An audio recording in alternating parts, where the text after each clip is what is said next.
Hi, everyone, and thanks for joining me on this episode of Val Talks Pets. Fur babies, fur kids, mom and dad, are we humanizing our pets too much to the point where their well-being is at stake? Let's go exploring. Hi, everyone, and welcome to Val Talks Pets, the forum for pet parents and enthusiasts alike. Having been in the pet industry for more than 15 years now, I am going to share with you issues and questions that arise as I work with pet parents on a day-to-day basis. I am not a veterinarian, but I do have certifications in canine, feline, small animal, fish and herptile, and avian health and nutrition from the University of California, Davis Extension. The fur baby culture, or anthropomorphism of pets, has some veterinarians concerned. Many vets are concerned that the fur baby culture is driving animal welfare issues. So, what exactly is fur baby culture? Fur baby culture apparently refers to the society shift where pets, particularly dogs and cats, are treated as children, family members, or close companions rather than working animals. To connect this to what the vets are concerned about, it also highlights a trend of intensive pet care using human-like nurturing behaviors and emotional, often financial, investment, leading to increased veterinarian services. Let's go back a bit and look at the evolution of the fur baby. For thousands of years, humans have had pets as animal companions. Dogs often had a doghouse outside, and cats roamed at night. Even old shows like The Flintstones and Bewitched show in the opening the cat being put out at night. To be honest, I have no idea why people did that. Pets were pets, not fur babies. The 21st century drove the fur baby culture. Millennials and those without children would often invest in pets in the same way that parents did with their children. As couples made the decision to not have children, they filled their caretaking desire with pets. Living alone in cities drove many people to get a pet to feel less lonely and give them a human-like interaction. People could talk to their pets, enjoy food together, time outside, cuddle on the couch for a movie. The companionship a pet gave, and still does, is vital. Then there was the shift from pet owner to pet parent. I have been in the pet industry long enough to know that shift began a few years ago. The word owner was always used, but now, no, it is pet parent. And this term is now part of the vernacular used by pet companies and retailers. This is a huge shift because it reflects the deep emotional bond we have with our pets. 81% of people with pets consider them part of the family. This movement from pet to family member is significant. People say this all the time. Well, our pets are part of the family. I would do anything for my dog or cat.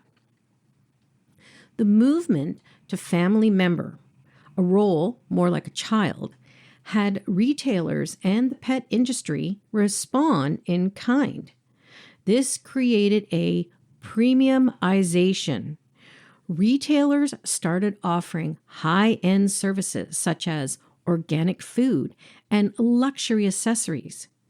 Daycares for dogs became on trend, as well as pet insurance and physiotherapy centers, aqua facilities, just to name a few. People with a bit more disposable income began spending more on their fur babies, and this led to a surge in pet-related spending. It also began a surge in attributing human-like qualities. For example, the pet apparel business is quite something. Halloween costumes for dogs are huge. People love getting cute costumes for their dogs, and as part of the family, they go trick-or-treating with their human siblings. There are Halloween parties for dogs with costume fashion shows. Christmas apparel is also big, with sweaters and PJs.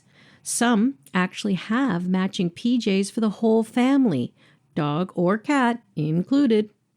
Those Christmas morning photos are of the whole family in their matching PJs with guess who right in front. There is wedding apparel available for dogs with cute dresses or tuxedos. You can do just a bandana. Or you could get a nice floral headpiece or bow tie with a ring bearer's pouch. Dogs in a wedding? Well, that is more the norm than you think.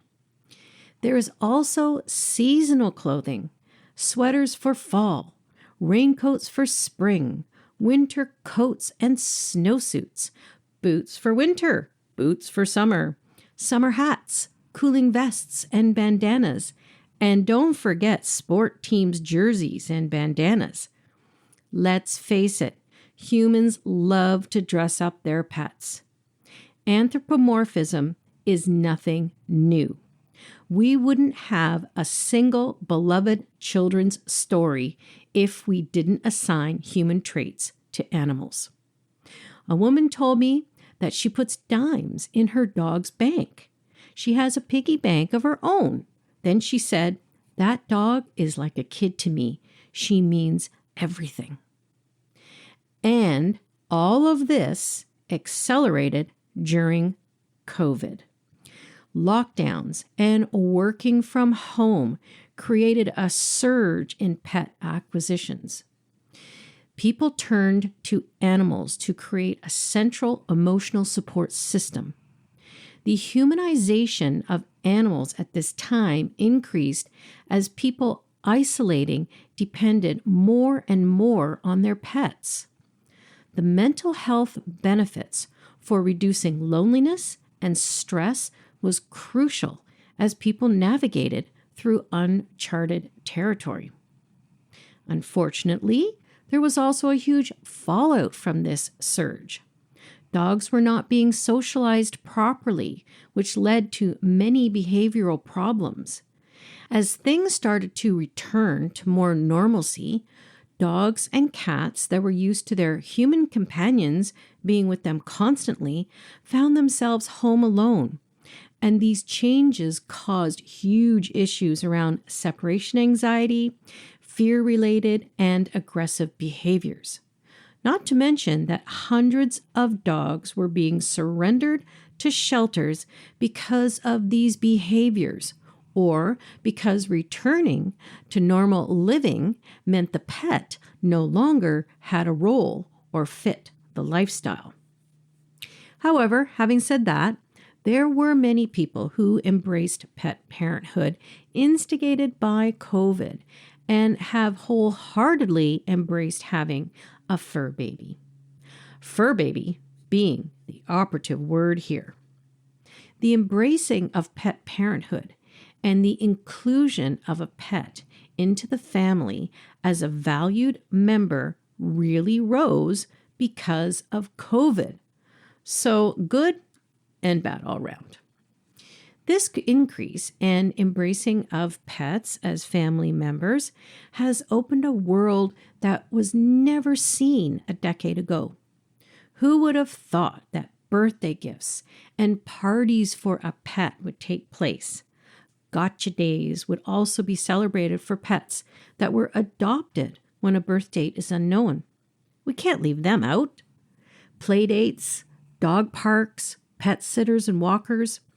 And if you access my episode on how pet-friendly is your country, the idea of including our pets at restaurants, events, etc. is completely on the rise and already embraced in some countries. The acknowledgement here is that pets are family. And if you go out for dinner or to a cafe, Who would not want to have one of your most important family members with you? I think we can all agree that the transition from pet ownership to pet parenthood is a real thing, and it's here to stay. And it is for this reason that there has also been a change in veterinarian care. In the last few years, the cost of veterinarian care has risen exponentially. The rampant acquisitions of veterinarian clinics by large corporations is partially to blame for this. In my episode on the corporatization of veterinarians, one of the key issues I impart is that the corporation is a beast, and the beast must be fed. These corporations know that there has been a huge shift in the lengths people will go to save a pet or to prolong life. I remember when I interviewed Dr. Rob Hillerby from Caledon Mountain Animal Hospital. He said, and I paraphrase here, one of the biggest heartbreaks is when there are things that can be done to save a pet and the owner, and I will say owner in this case, does not want to invest, or the difficult challenge when the vet knows that continuing to intervene medically is just an exercise in futility. It's when the pet parent is willing to spend whatever it costs, even knowing that these interventions will not make the pet well again. I remember an episode of The Big Bang Theory when Rajesh's Yorkie, Cinnamon, ate a box of chocolates at Leonard and Penny's. When Raj found out Cinnamon was at the vet, he burst into the exam room and declared to the veterinarian, "I don't care what you have to do. I'll pay to get another dog and scrap it for parts." Of course, this was a joke, but it does emphasize the fur baby culture, where a pet parent will do anything for their pet. Raj is a perfect example of the over-the-top pet parent.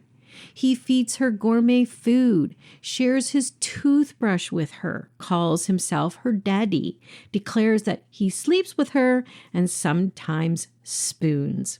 Too funny. So, what is it that vets are really concerned about when it comes to fur baby culture? One of the top concerns is identified as overtreatment and extended suffering. In veterinarian care, there is now more and more technology available, and some of these high-tech treatments like oncology or neurosurgery are being demanded to prolong pets' lives even when quality of life is low. Pets are concerned that a quote-unquote good death, meaning a compassionate, timely, and painless termination of an animal's life to prevent further suffering, is mitigated through the demand of available high-tech procedures. Some vets feel that this quest causes unnecessary suffering. This is an interesting dilemma. I have definitely seen dogs posted online that have become cancer-free from benefiting from advanced oncology treatment in pets. If the prognosis is good with treatment, I think many pet parents would be completely on board. However, if the cancer is advanced and the veterinarian is confident that any cancer treatment will not change the outcome in any way, then I can see how putting a pet through radiation and or chemotherapy would be considered for the human's benefit, not for the benefit of the pet. In this case, I personally would allow the pet to become palliative and would do my very best to make the last part of their life as comfortable and loving as possible. It really depends, doesn't it? Where I take Tundra, there is a specialist that can do amazing orthopedic surgeries. One day I had Tundra in, and as we waited, it became clear that we were there on follow-up day for the dogs that had surgery or were being picked up after surgery. I witnessed two people paying for their pets. One pet parent was told their bill was $7,000, and the other was paying $3,000. I thought these must have been massive surgeries. The question is, would these surgeries have a huge impact on the pet's quality of life? And does the pet parent have the means to either pay the amount or the ability to go into debt to pay the amount? I think in this case, the vet would not have suggested the surgery if he didn't think it would have a huge difference for the pet. But I guess some of the concerns on the pet's part is the fur baby culture may have a pet parent insisting on doing huge surgeries when they know it will not be a solution. Sometimes the high cost medical interventions are not in the animal's best interest, but the pet parent demands it for their fur baby. This mindset can put a vet in a very difficult position. Do they refuse to do the treatment? I would imagine if it were a corporate vet, that ethical decision would not even be considered. But I would hate to be that veterinarian. Another top issue that has vets concerned is the excessive anthropomorphism. The treating of pets like humans can lead to inappropriate diets. Just like Raj on The Big Bang Theory, he talks about Cinnamon having risotto for dinner or steak. Lots of dogs and cats have a full human diet, and it is not detrimental. This could work if the balance is considered, the cooking preparations, and that all nutritional benefits are met. If the dog or cat is just indulged in swanky human food, then yes, the diet can be detrimental. The other issue about treating pets like humans is with regards to behavior. Some dogs or cats can exhibit quirky personality traits that are often equated to similar traits exhibited by humans. In a human, a certain trait may just be seen as quirky, but in a dog or cat, this behavior could mean something much deeper. Strange habits like hiding objects or running in circles can signal fear and anxiety, not a quirk, which means the pet's welfare is impacted. It's similar to the idea that small dogs get special treatment, meaning riding in a stroller or having indoor potties. Cesar Millan was always big on saying that a dog, no matter what size, is a dog and requires exercise, discipline, and affection. I can't tell you how many people I have encountered that have said that their Chihuahua or Yorkie pees inside because they're too little to go outside. Sorry, but it's still a dog and needs to be given the experience of being a dog. I think we can see the concern faced by veterinarians over the fur baby culture. In some ways, it is a fire that feeds the gluttony of corporate vet clinics, but it also stresses good vets as they are put in compromising situations that can easily lead to burnout. Getting a pet really does mean it is part of the family. What is the point of having a pet if it is left outside all the time and treated like it doesn't exist? That is cruelty. There are working dogs that guard flocks or houses, etc., but that does not mean they are not treated with the importance they deserve. Police dogs and military dogs become very attached to their handler. Working service dogs also get family time when not working. Pets in the home are special. There is no doubt about that. I hear it all the time where a pet parent buys their pet's food and says, "This dog eats better than I do." Well, I'm sure they don't, but it feels that way sometimes when the cost of pet food has risen like everything else. But when a question goes out online, would you give a meal to feed your pet? The majority of answers are yes. The sacrifice we will make for our pets is quite something. And if they get sick or old, some of our sacrifices become significant. And so they should. If you are not willing to give this animal the best you possibly can, don't get it. And yes, I am my pet's mom. I care and provide for him. I am his parent. I am beyond an owner. And that is what has been embraced with the fur baby culture. Has it got a bit over the top? In some cases, yes. In the scheme of animal welfare, the fur baby culture is a drop in the bucket. Animals are mistreated, abused, trafficked, and treated like garbage in countries all over the world, and that includes the countries that are supposed to be more advanced. So, a little extra love, care, commitment, and indulgence, in my opinion, is not really a problem. I do see how the vets are concerned.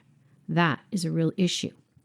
And I can see how many veterinarians are put in some very awkward positions, leading to stress by all veterinarian staff. I guess we need to be realistic in some cases. The problem is that we outlive our pets in most cases.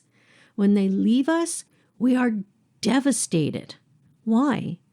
Because they are our companions that give complete unconditional love. They are the ones who wait for us every day, are so pleased to see us, want to be with us, are part of the family. I watched a family walking to school the other day. The dad was walking 2 children to school, and who was also with them, happy as a lark to be included? The family dog. So, fur baby culture is here to stay. In many ways, I see it not as a fur baby thing, but a transition and an evolution to treating animals the way they should be treated. All those words we use with our pets, my boy, baby girl, he's my boy, who's the best little girl, etc., are all the words that demonstrate how important these animals are in our life. Who doesn't tell your cat or dog or bunny that you love them before leaving the house? I know you do, and there's nothing wrong with that. The best way to keep our family members from the fur category fit and healthy is to keep them safe, happy, and included, and to stay up with new innovations and knowledge. Because as I say, knowing is caring.